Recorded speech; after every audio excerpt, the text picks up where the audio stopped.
No pleno celebrado onte pola noite, o equipo de goberno logrou sacar adiante varias propostas, como foron a aprobación do proxecto de mellora do abastecemento de auga no primeiro tramo do río Coroño, o da reforma da Praza de Abastos e un plan de investimento con cargo ao remanente de tesourería, por importe de 215.000 euros, no que se inclúen un total de 5 actuacións, entre elas a mellora dun acceso ao CEIP de Escarabote e a reforma dos vestiarios e o acceso ao campo de fútbol de Valiño, en Cabo de Cruz. Tamén logrou os apoios suficientes para o proxecto de mellora da eficiencia enerxética e a accesibilidade no edificio das colonias e para a dinamización do espazo coworking no viveiro de empresas de Espiñeira, a través dunha subvención da Deputación da Coruña. Pola contra, non gustou no Executivo os votos en contra da oposición para o plan de obras e servizo adicional da Deputación da Coruña ou para a ampliación da sala de fitness no complexo deportivo da Cachada.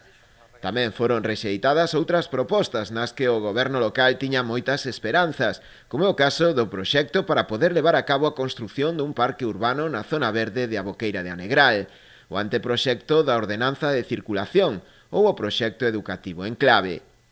Na sesión aprobáronse tamén os festivos locais para o ano 2023. As datas elixidas pola Corporación Municipal foron o 21 de febreiro e o 31 de agosto, que corresponden co martes de Entroide ou San Ramón de Bealo, respectivamente.